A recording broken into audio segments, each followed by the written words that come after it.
review of A Monster Calls by Patrick Ness. I'm so happy that I was finally able to read this book. I know the movie already came out, I believe. Pretty sure it already came out. If I'm not, let me know in the comments below if I'm wrong about that or not. But anyway, loved this book so much, gave it a 5 out of 5 stars, and that's basically it. There will be a spoilery section because I cannot not film a review for this book without spoiling it. So just letting you know that ahead of time, but for now, onto the non-spoilery section. So A Monster Calls is about this little boy who has a mom dying of cancer, and he's getting bullied at school, and his parents are divorced, and he has this grandma, like a lot of family problems basically, and he is very scared sometimes about what's going on, and he's also very negative toward things. And then he meets this tree monster thing that looks kind of like Groot from what's it called? Oh, I feel bad. Guardians of the Galaxy. Sorry. Kind of looks like Groot from Guardians of the Galaxy. And he basically is scared of this monster at first, but then he doesn't get scared. And so it's basically about him going through all these things with this monster who's... It's kind of hard to explain what the monster is doing exactly without spoiling it. So I'm not going to say exactly what the monster's purpose is there for until I get to the spoiler section, but basically it's just a really good book. I probably explained it so bad just now. Yeah. That's pretty much it for the non-spoiler section with saying what it's about. Like I said, I give it a 5 out of 5 stars. I absolutely adored this book. It's very short. I read it in about 2 days, I think. There are 225 pages, and yeah, very short. It goes by really quickly once you get into it. It was great. I also listened to a little bit of the audiobook for some parts, because I just felt like it, because I was doing stuff at the same time while listening to the audiobook, so it just helped me read it faster. Now, if you have not read this book, I very much encourage you to stop watching this video, go read it, and then come back so you can join in the spoiler section, because there's just a little bit that I want to talk about that brought so much emotion to me. At first, this monster, when I was reading it toward the beginning, I wasn't really sure what the hell this monster was here for. I wasn't sure what was going on, and then he said, oh, you have to tell the truth at the end. It's like, okay, what truth? 3 stories, and then the truth. And it was just, okay, cool. I loved the writing, how, like especially the stories were kind of gruesome, like, shit. I was not expecting something like that to become from the stories. And then it also had like a twist at the end of each story, and the tree monster itself was just super like sassy, kind of, if you think about it, because like the little boy, oh, what's his name, Connor would be like, hey, you said there was no twist at the end of the story, and he said, I never said that. I said the blah blah blah, you know, like it was great. I feel like, to me, the tree's purpose was for him to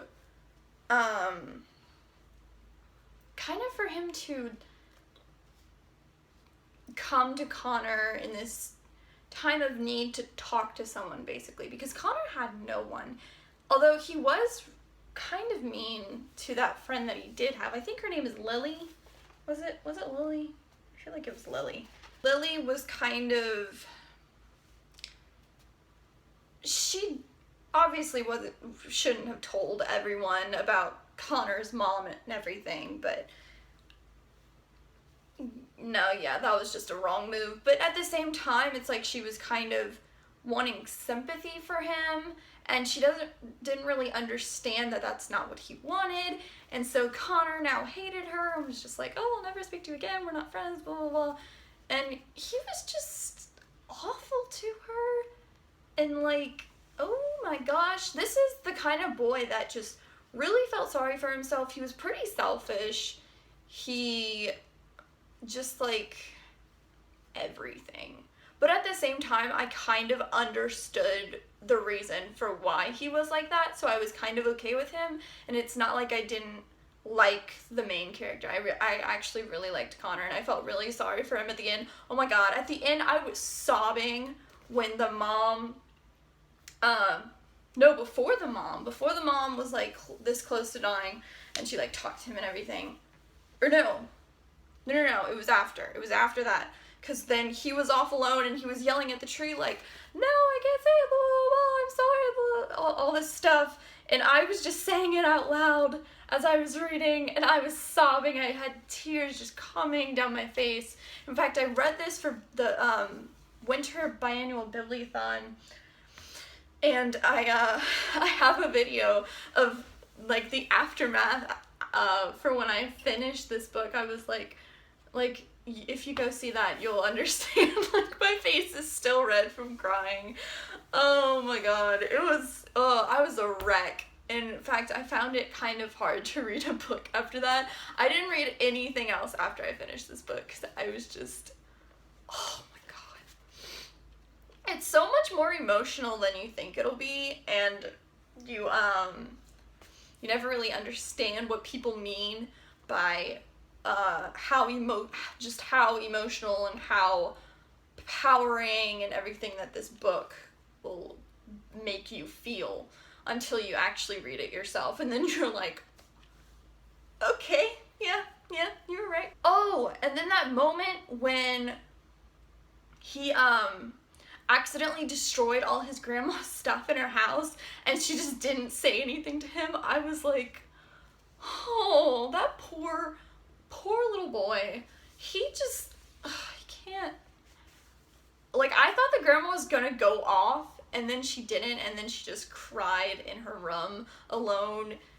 And at that point, I like really felt what she herself was going through, because this is her daughter dying of cancer, and this is her grandson who just, obviously she knows that he's not a fan of her and he doesn't want her here, and just all this stuff. And then, oh my god, just everything about this book is so emotional, and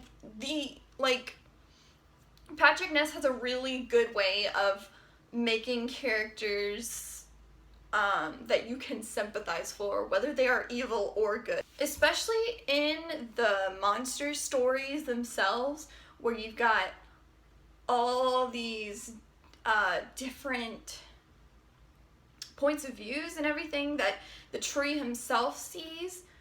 It's just like, whoa. It shows you that the world is not just black and white, there's gray mixed in, and all these different things. It's never gonna be just good or bad.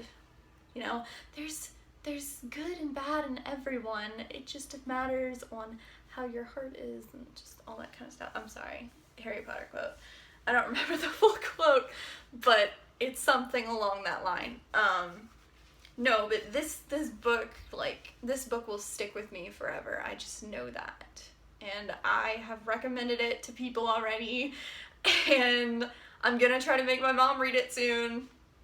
It's gonna happen, but yeah.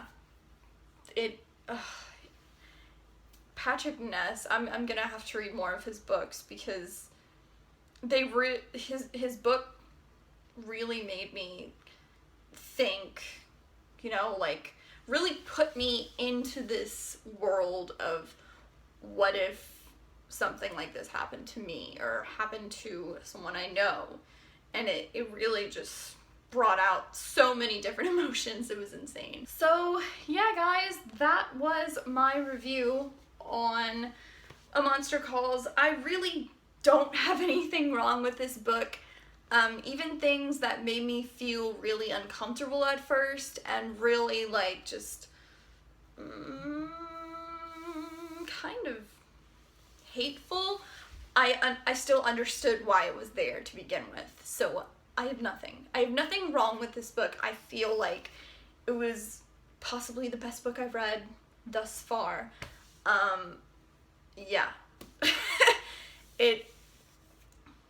It surprised me. It definitely surprised me. I thought I was just gonna read it, be done with it, and then move on, and then that didn't happen because it's stuck. It's stuck with me. This is the kind of book that just, it made me question everything.